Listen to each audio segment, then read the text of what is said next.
Ladies and gentlemen, we are now ready to dive into our second plenary session entitled Compliance Carbon Markets, Article 6 and Domestic Carbon Pricing Instruments, Implications for Corporates and the Government, which promises to be an invigorating discussion on the critical aspects of the compliance of carbon markets and the implications across various jurisdictions in Southeast Asia. It is my pleasure to invite our esteemed moderator for this session, Kezia Klazinska-Lewis, on stage. And joining Kezia, we have a distinguished panel of experts, Dr. Hartini Mohammad Nasir, Under-Secretary of Climate Change Division, Ministry of Natural Resources and Environmental Sustainability, Dr. Wahyu Marjaka, Director of Sectoral and Regional Resource Mobilization, Ministry of Environment and Forestry of Indonesia, Ms. Pham Wee Wei, Carbon Mitigation Division and International Trade Cluster Division, Green Economy and Sustainability, Ministry of Trade and Industry, Singapore. Now, Kezia is a partner at EY and is based in San Francisco. She leads EY's Center for Climate Policy, which is a specialized global knowledge hub that supports governments and international institutions in designing, developing and implementing climate policy solutions and carbon market regulations across both voluntary and compliance regimes. Now please join me in welcoming Kezia and our panelists. Over to you, Kezia.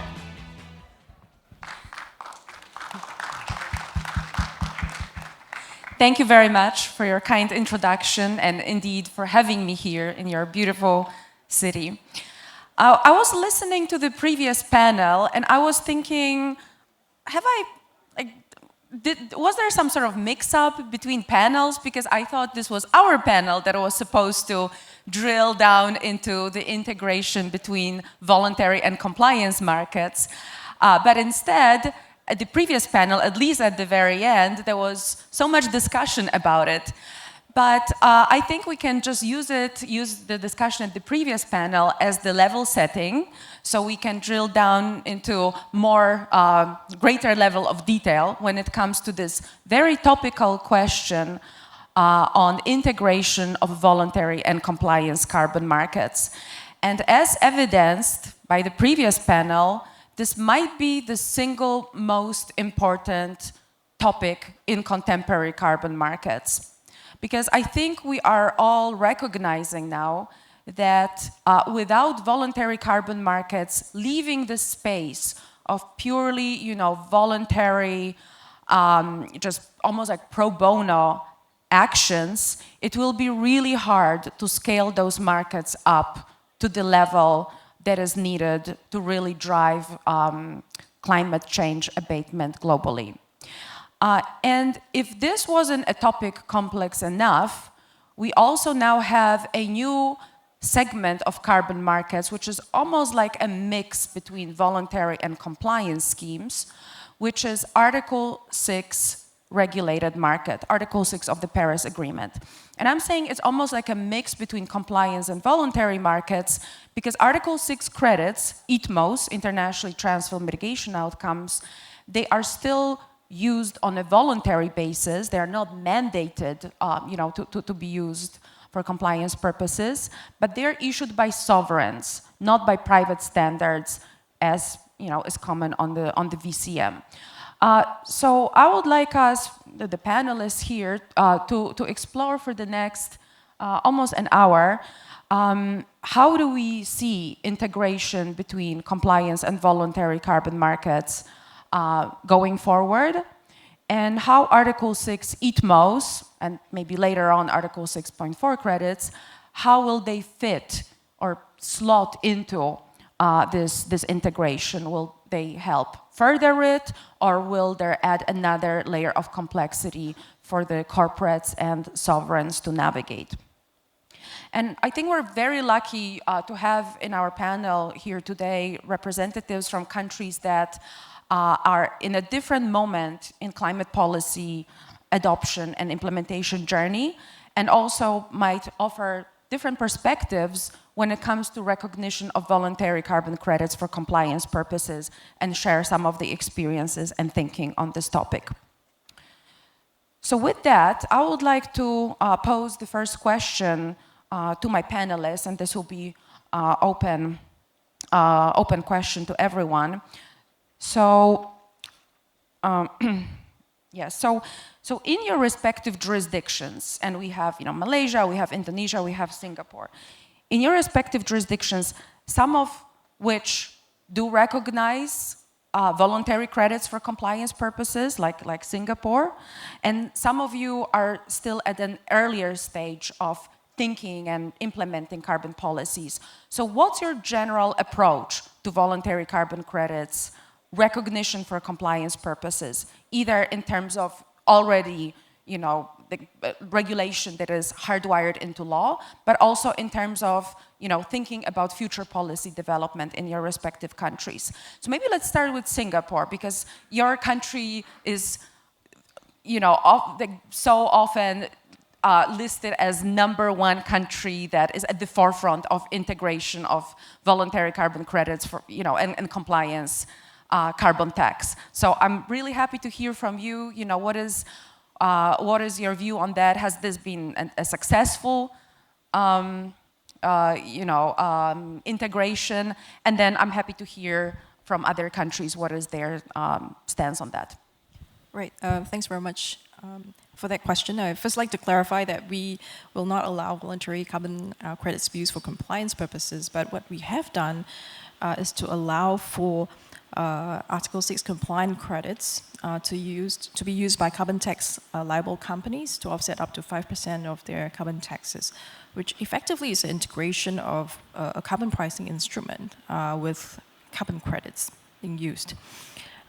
Maybe let's just take a step back in terms of carbon pricing instruments and look at what is the global landscape right now. I think right now you can see that there's been more than 70 over mechanisms in relation to carbon price that has been instituted across the board in different countries, which covers about close to 23% of global greenhouse gas emissions. For Singapore, we use carbon tax as a carbon pricing instrument, and this covers about 80% of our total greenhouse gas emissions. And we are probably the first in Southeast Asia to institute a carbon tax. But the more interesting so-called innovation that we have is what I've mentioned just now, which is that we allow up to 5% of credits to be used for companies to offset their carbon emission or other taxable emissions.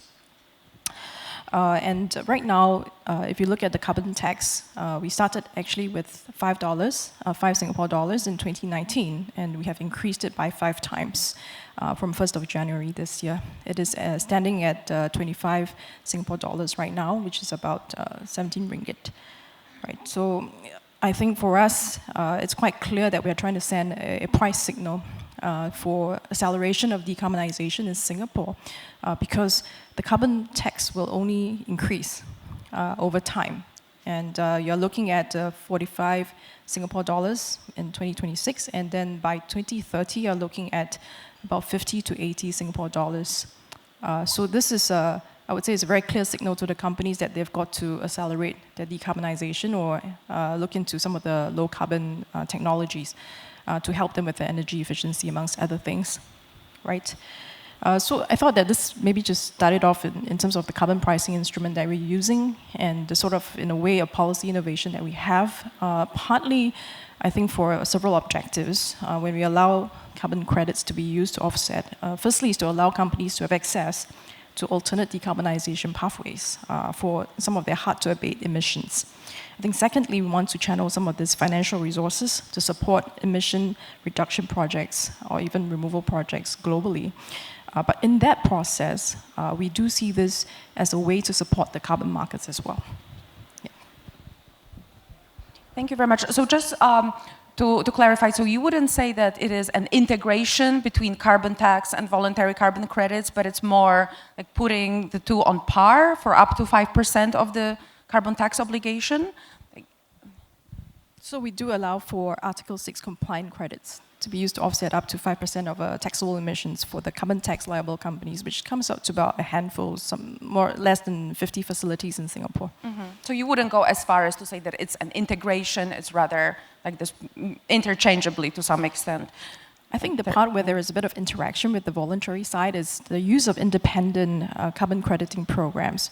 So we have a pre-approved white list of methodologies that we recognize, and they come from independent carbon crediting programs such as Vera, Gold Standard. So we have not actually come up with new methodologies or our own methodologies. I think an example of a country that's done up their own methodology would be Thailand. They have the TIVA or the premium TIVA methodologies that they have come up with. For Singapore, I think we think that it's a faster time to market approach by using the so-called off-the-shelf independent carbon crediting programs that's out there. Yeah. Okay, thank you very much. So now over to Malaysia. Happy to hear your thoughts and plans going forward, as I'm hearing during my visit here, towards institution and implementation of possibly compliance carbon system through either carbon tax or emissions trading system. Is there any thinking around how voluntary carbon credits could fit into this? Okay, thank you, Madam Moderator. For Malaysia, we have yet to have a very firm policy on carbon market, but we acknowledge that this is one of the economic measures to reduce GHG emission and to even grow our green economy as laid out in our 12 Malaysian plan. And we also now developing the ministry, like what the Secretary General mentioned this morning.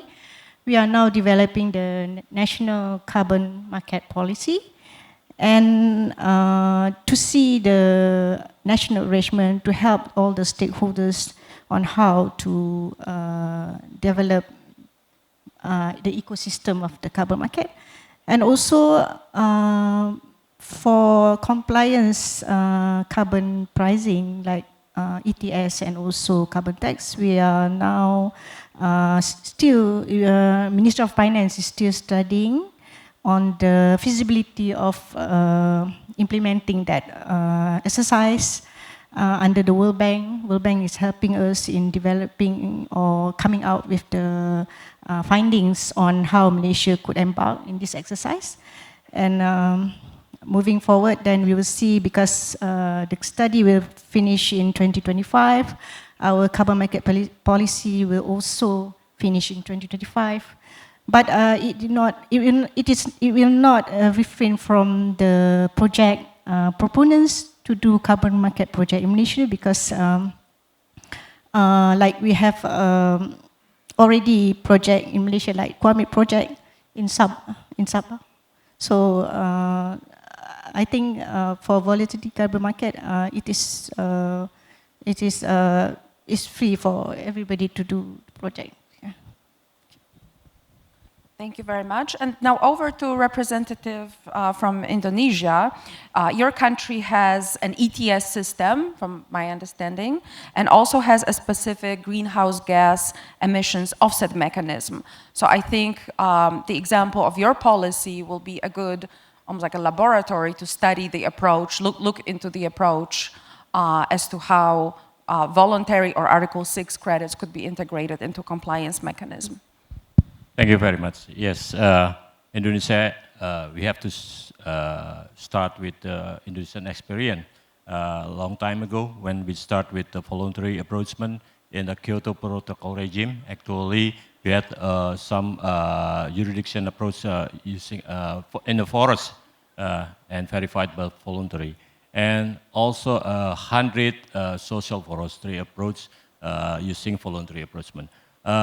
After we are committed to Paris Agreement and ratified by Law Number 16, 2016, Indonesia start to move on changing from the previous regime, voluntary to compliance system. So it means in this period we established presidential regulation, regulated for mechanism of carbon pricing in Indonesia. We call it carbon pricing, it's not carbon market, because of the biggest scope. So there are emission trading, offset trading, and so result-based payment and taxation and the other mechanism. This is a flexibility actually. To start the carbon pricing in Indonesia, we started with a result-based payment. And result-based payment we developed based on Article 5 Paris Agreement. This is the first trial from Indonesia, and we got a very good success in this area. We got receive compensation or benefit from international more than 400 million US dollar within 3 years. This is a very good experience actually, and we hope that the benefit of this RBP we can share to stakeholder in the jurisdiction approach, and we engage 1,000 stakeholders in this program. So this is directly a benefit to them. And after that, we hope that from the benefit of the failure, they can independently develop infrastructure to start the carbon market in the jurisdiction. So, and in this period, we also developing ETS actually in the 5 sector. Unfortunately, the success in the energy sector, subsector, coal power plant. This occupied around 80% of electricity supply of Indonesia. We started from this and also started in the forestry sector. Unfortunately, to fulfill the requirement in the forestry sector is so difficult, and so many requirements need to be fulfilled by the project developer, everything. And considering the state constitution, that the forestry sector mostly is a national asset. So that's why it's considered that it's for compliance. And to do that, we will start it soon after we create a pilot project in the forestry sector for ETS and also offset trading. Hopefully, the end of this year, we will start for that. Then, after we finishing the carbon pricing in this period, we will develop how we can blend, how can we run together in our compliance market and the voluntary market. This is our strategy in the next very near future. Thank you. Thank you very much. So is it fair to say that for now, these different instruments are separated, but there is an intent to converge them going forward? Very interesting. Thank you very much.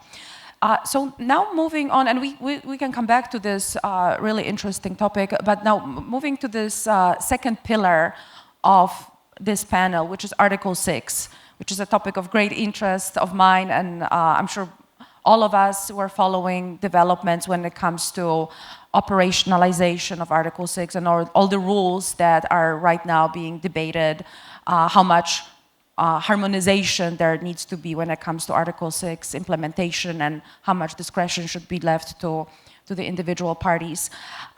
But I would be very keen to know what is your thinking on the regional outlook on Article 6?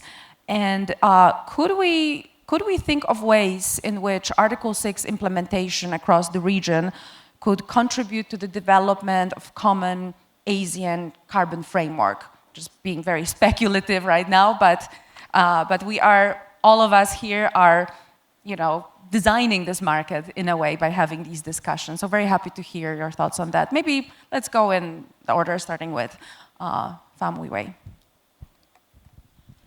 Yeah, thanks very much. I think if you want to zoom in into the ASEAN region, you're looking at Singapore, which is doing quite a lot on the Article 6 front, mainly because of our alternative energy disadvantage national circumstances. There is a limit to how much renewables we can deploy. And so part of our emissions has to be offset by Article 6 compliant credits. So we are, in a very simplified manner, we are on the buy side. And a lot of collaboration is actually happening within ASEAN because there are a lot of countries that are looking at how they can participate in Article 6 on the supply side. So you can see that in the past, close to about 2 to 3 years, we've signed quite a lot of MOUs with countries including Vietnam, Cambodia, and most recently with Laos. And of course, we hope to do something with Malaysia and Indonesia as well. So there's a lot of thinking around how ASEAN can do a lot more collectively. Because if you put the bilateral agreements that we have as building blocks towards having a more interoperable ASEAN carbon market, which is actually something that the ASEAN carbon neutrality strategy is trying to achieve, I think Article 6 can be a good starting point, starting with the bilaterals, before we look into how some of these things can be harmonized a lot more. So in terms of regional outlook, I would say that things are looking up in Southeast Asia, with a lot of countries thinking of how best to leverage Article 6, to look into how Article 6, from the host country's perspective, from the supply side, on how some of the financial resources that can come about can then be channeled into some of the other mitigation measures or adaptation measures in their own country. And then from the, in a way, the buyer side, a huge part of it is really to contribute towards our NDCs, which is our climate targets. And then you spoke about the common ASEAN carbon framework. I think it was something that the ASEAN BAC had proposed. One way to look at it is that different countries within ASEAN have different ways of recognizing different standards or methodologies, if you put it straight.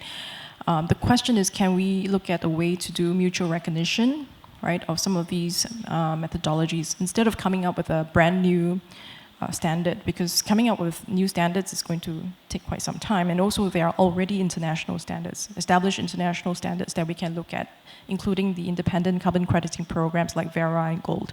So there may not be a need to reinvent the wheel, but there's a need to then harmonize and look at mutual recognition as a possibility to work towards an interoperable ASEAN market.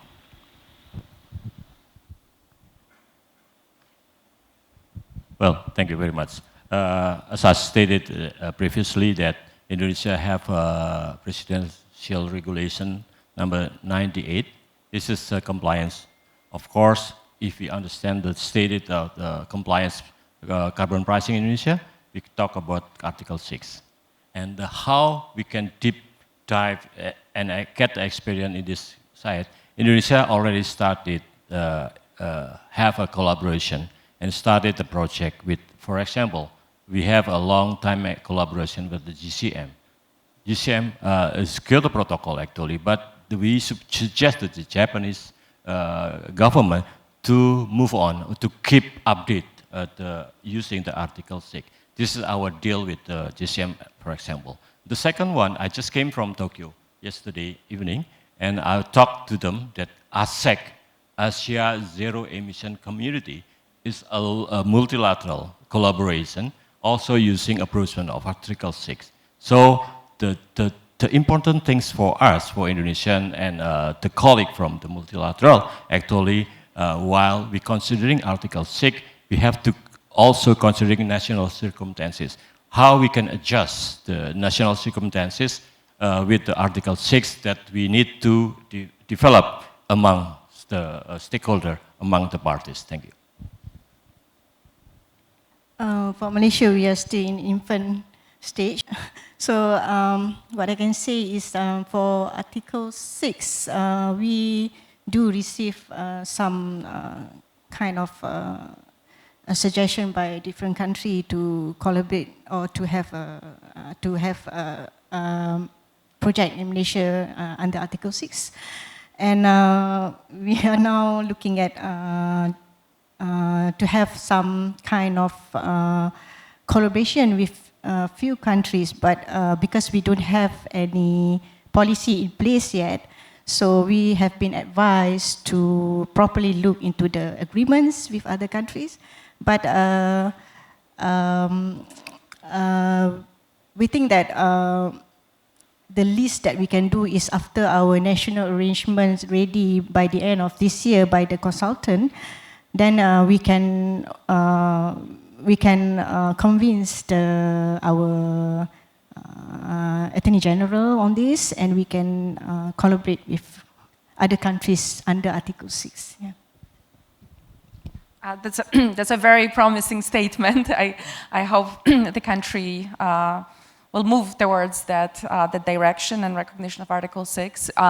Also because, and I would be very keen on hearing from you, do you think, and again, we're very speculative here, we're trying to imagine the future, but do you think that with the advent of Article 6, that we'll see the voluntary carbon markets maybe becoming obsolete with time, just because the market is not, is not ready and shouldn't be that fragmented, because now we have compliance systems on a national level, subnational, regional, we have VCM that is governed by different standards, different methodologies, Article 6.2, Article 6.4 going forward. So, you know, when is it enough, right? So there often is this question posed with Article 6, 6.2, you know, are VCMs obsolete? And I think one of the key factors in driving this development will be the recognition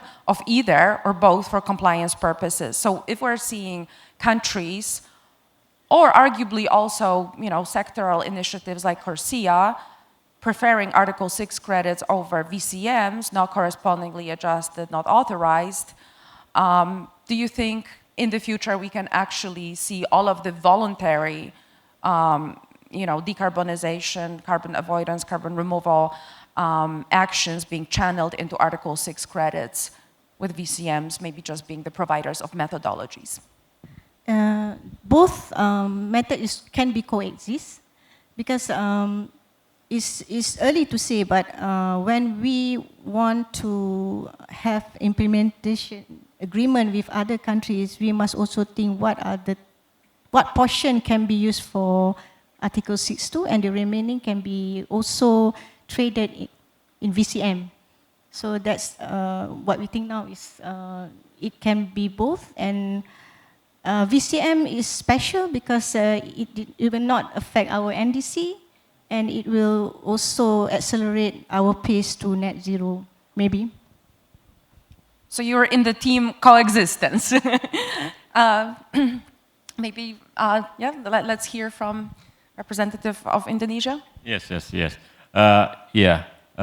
In our approach, actually, we have to start using piloting project. So we cannot just that we stated that we blended the voluntary system and compliance system directly without any experience. We are exploring with the piloting. In our collaboration between Japan and Indonesia, we started with the blending mechanism with adjusted voluntary and also compliance. Indonesia using compliance, but the CCM using a voluntary approach.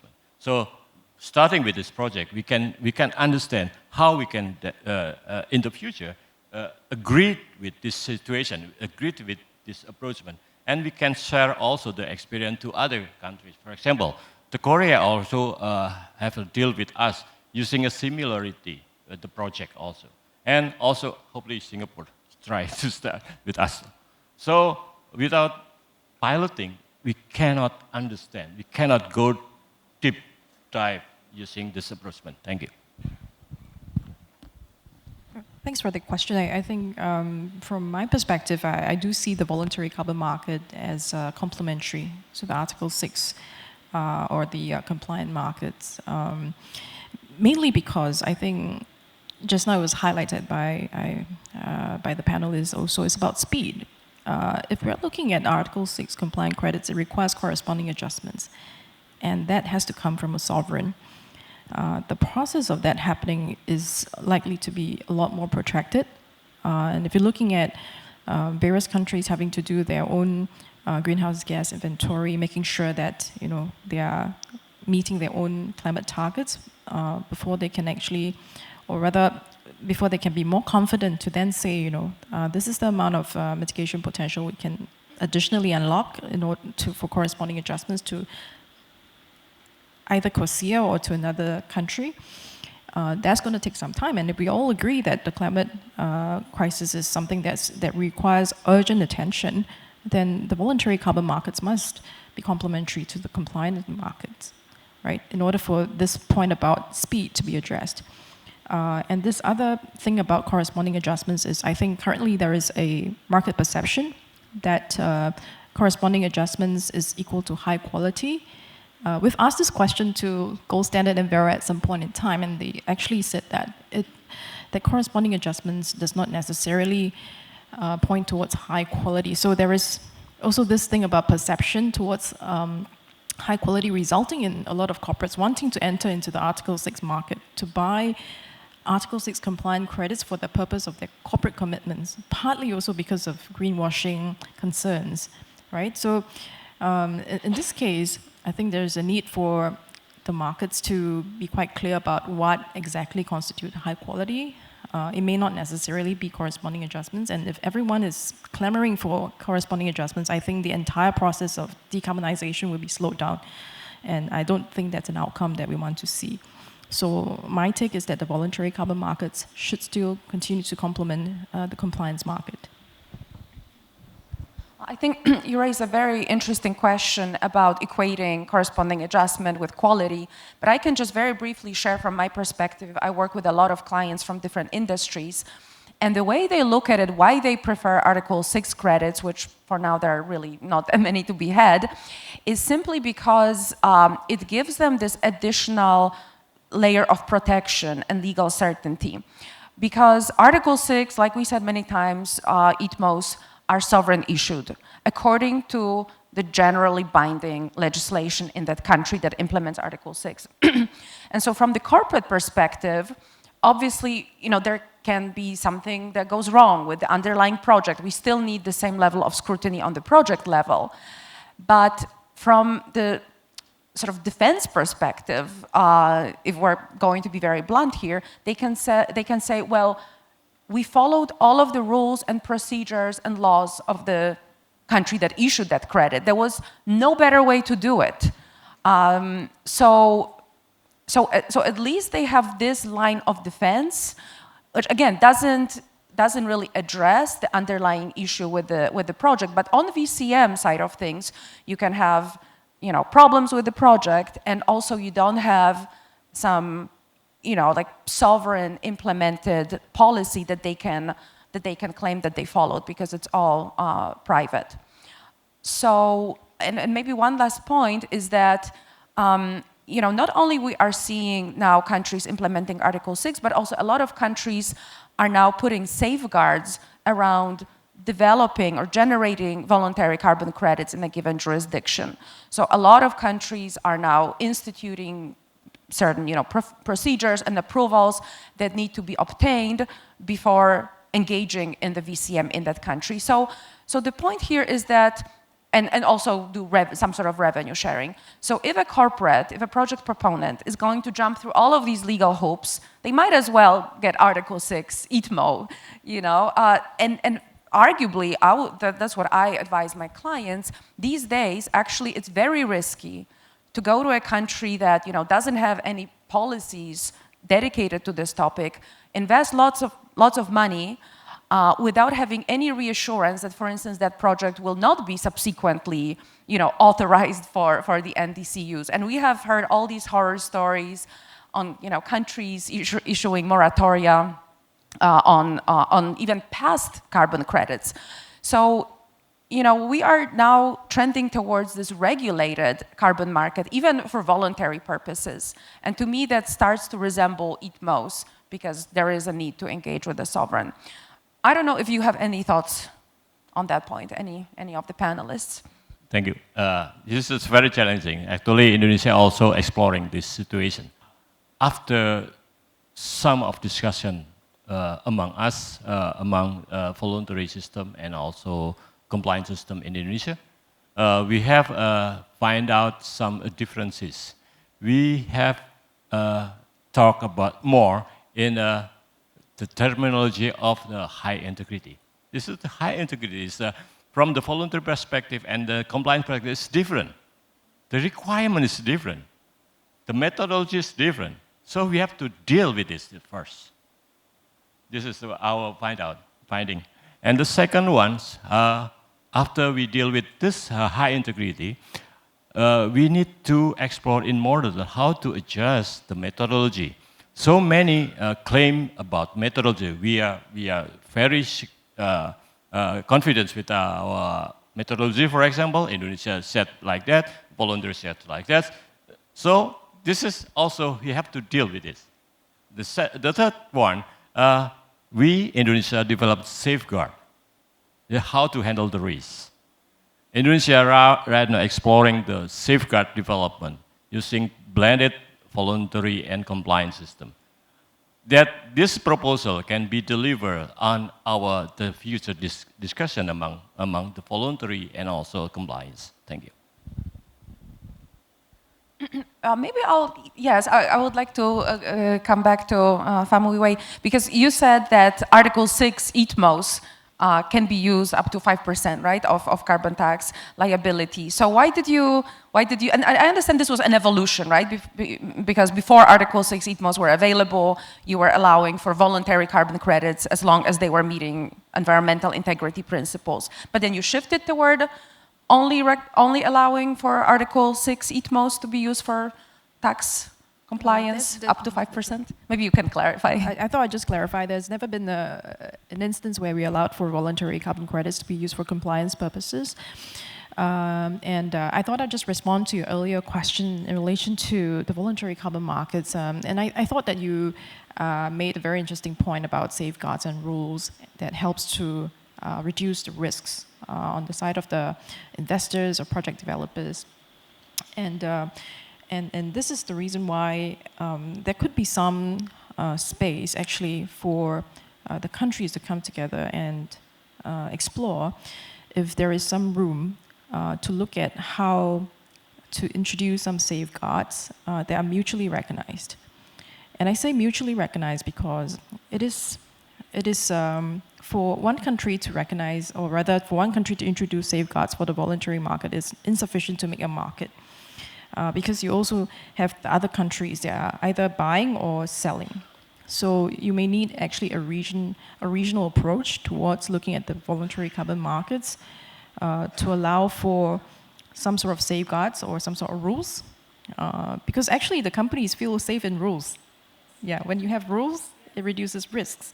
So the question is, can you complianize the voluntary carbon markets to allow for some of these risks to be reduced?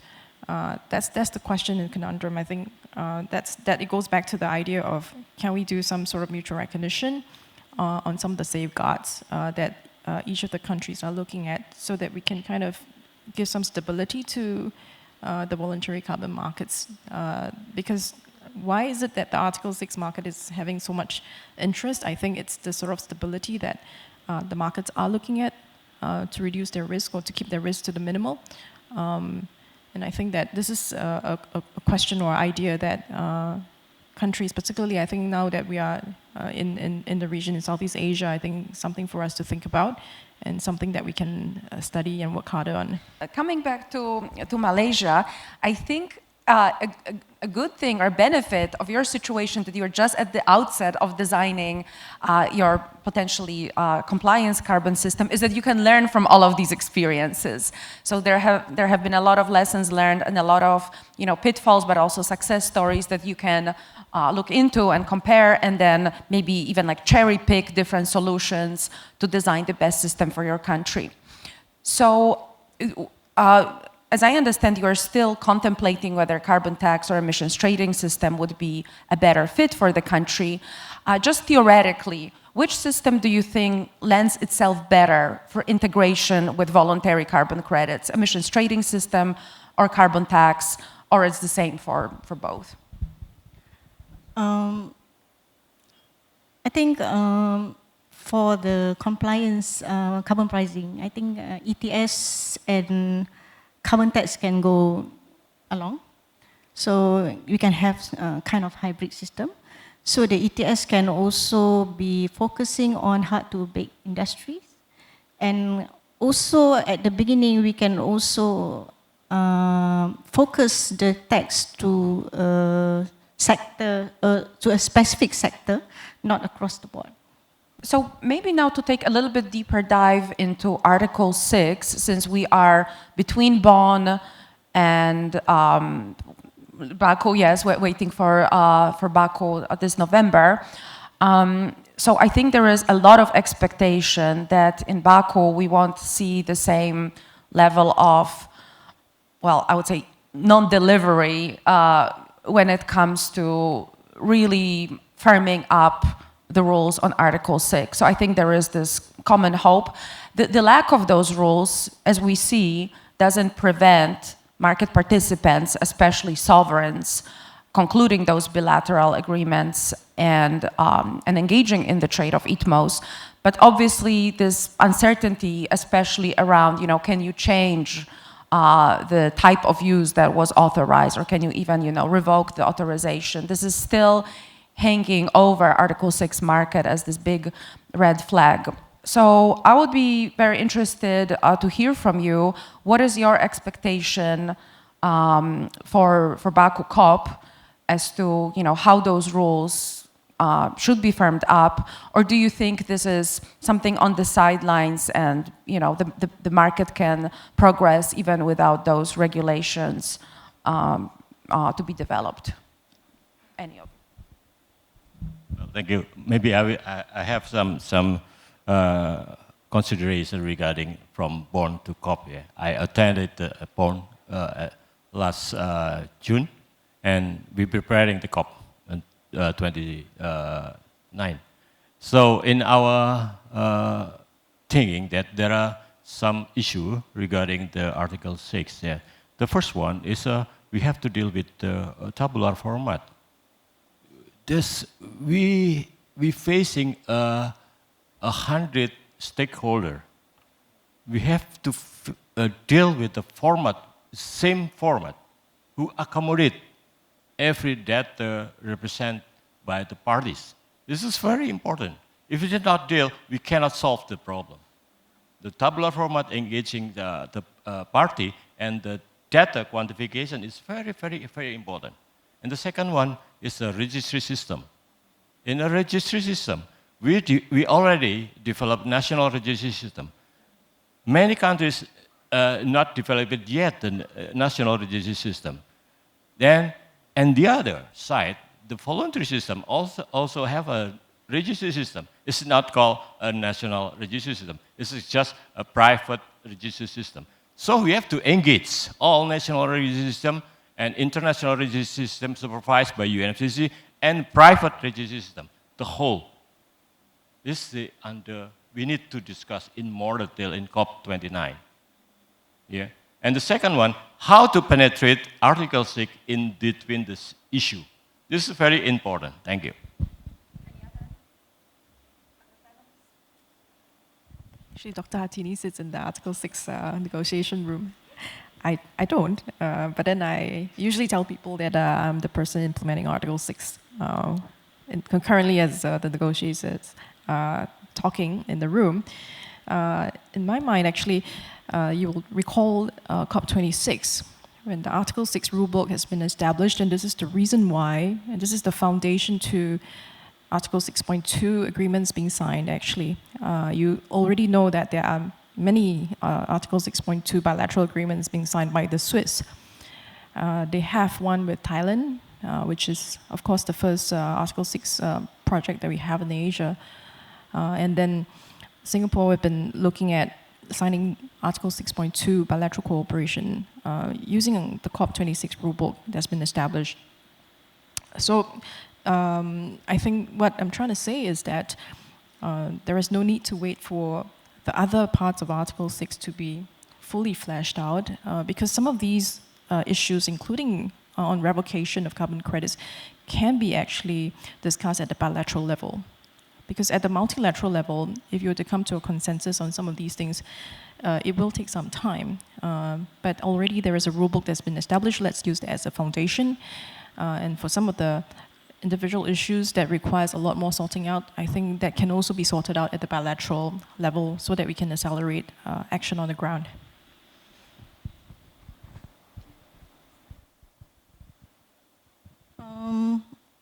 On Article 6, it's just my opinion. I think the country can do their collaboration without the Article 6 also. Yeah. But we, of course, like Bapak Wahyu said, we need to have certain common understanding on certain things like the table and also the national registry, how to interface our national registry with the UNFCCC registry. But for Malaysia, our concern is about the avoidance that has been discussed in Article 6, because on forestry is quite tricky, and we hope that avoidance can also be included in the allowance that can be included. Yeah. And this topic was tabled for later discussion, right? It hasn't been really resolved. Before I'll ask you to share your parting thoughts, maybe one last stab at Article 6. I think it was a really interesting point that Pham Mui Wei raised, that yes, we don't need to wait for this global harmonization, because countries, or arguably also private entities engaging in ITMO generation, can have prescriptive approach, and this can be regulated on a bilateral level. So that's an interesting point, but I think this would mean that we are heading towards quite a fragmented world, where the sort of legal ramifications are developed bottom up, right? So then UNFCCC will be like this overarching framework, but they will rather need to take a stock of what individual countries or either individual parties are doing, how they frame those, legal commitments, and maybe hopefully this harmonization will just happen organically, as for instance Singapore, if you are concluding bilateral agreements with a number of host countries, then you might have your expectation as to the level of legal certainty you want to get, and you will expect it from all of your partners. So this will be like this de facto organic bottom-up harmonization. So a thought from me, I don't know if you have any opinions on that, and maybe also like if we were to achieve some top-down harmonization, which would be the most important topics to address, like legal definition of carbon credits, that we would have like a harmonized global approach, or maybe the content of the letter of authorization. Are there certain issues that are more of a priority to be addressed on the global level?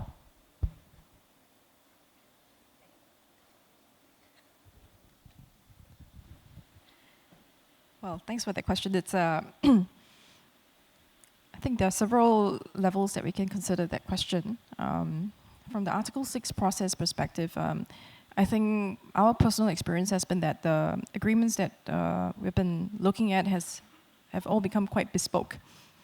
There is no cookie-cutter approach that each country is looking at. So it does add a lot of administrative burden to the regulators in that sense, especially for, say, for example, my National Environment Agency colleagues. They probably looking at different, having to sync up with different processes across different host countries. So from that perspective, there is a lot of value to actually see if we can kind of standardize some of the processes. And this is a piece of work that my colleagues from the National Climate Change Secretariat are working on, together with Gold Standard and VERAP. So there is a playbook that they're hoping to come up with by the end of the year. And so I think this really comes out from our own experience of having to deal with a lot of processes, because I think whilst the UNFCCC Article 6 has established a rule book, but in terms of the detailed processes, there are no guidance on that. So it's really left to each individual country's devices to come up with the processes, and that is there's a bit of like a divergence right now. But then I think there is that bottom-up approach that we're taking to kind of converge a little bit, and then it will help if there's a top-down. But usually top-down, it will also take some time. So that's from the perspective of process. I think there's a question of legal definition of carbon credits. That's something that the companies have come to us to seek better clarity, and I think that also is in the realm of is in the legal realm, being discussed quite extensively. It's something that a few entities in Singapore has been discussing, and I would say that it will be an issue that if it can be addressed, it will actually be very useful, especially how do you actually define carbon credits? Is it an asset? Is it a commodity? Is it a financial instrument? I think there's been several definitions that's been banded around, and then they all have different implications to them. So I will say that there's been a lot of discussion, but whether or not you will coalesce around a single definition, I think that is another process that I'm not personally involved in, but then I do know that the lawyers are working on this problem. Yeah. Well, this is our challenge in the future, actually. That last bond session, I discussed with the UNFCCC Secretariat team, actually, to explore how UNFCCC will approach to solve this problem, actually. So the answer is very simple. We're waiting from the global perspective. So it means, in my opinions, that we have to develop more collaboration among region, among country, and bring development of the new piloting and everything using Article 6 approachment. And then we collect all perspective by region and give to the UN discussion. So this is a long time to go. Actually, it's difficult for us. I suggest we are all to engage each other in collaboration in the deep implementation of Article 6, especially in voluntary and compliance system. Thank you. Okay, for Malaysia, we can consider ourselves as seller country because we have, not like Singapore. I think Singapore is a buyer country for carbon credit because they already have compliance carbon pricing in place. But we have different stakeholders. For example, for states, they are the caretaker for the land, for the forests. So we have to take care of their interests. And we also, at the ministry level, has to achieve our target for our NDC target and net zero target. So the authorization policy that we are now developing is very important. Yeah. Since we're almost at the top of the hour, I would be happy to hear some parting thoughts from you, any reflections on the discussion that we had in the past hour, or maybe things that we weren't able to bring up in this discussion that you would still want to emphasize. So maybe going in there or starting with okay, up to you guys, organically. Well, I think that it's an interesting panel that actually I'm from the Ministry of Trade and Industry, and then when you look at the word carbon markets, actually there are two components. Right, carbon is actually, I would say that, like, rightfully speaking, it's a lot more environment, and then we have colleagues from environment agencies right beside me. And in order for us to work towards carbon markets to be robust, I think there's a need for the environment side, and the markets, of course, represented by the economic agencies. There's a need for an economic case to be made for the environmental cause to happen. So I think that is something that resonates very deeply with me, especially because now I work a lot with the environment agencies, and it's important to make sure that we address the concerns from the environment perspective, even as we try to make the markets work. And it's also important for the environment side to hear from the market side so that the markets can work for the environment. Thanks.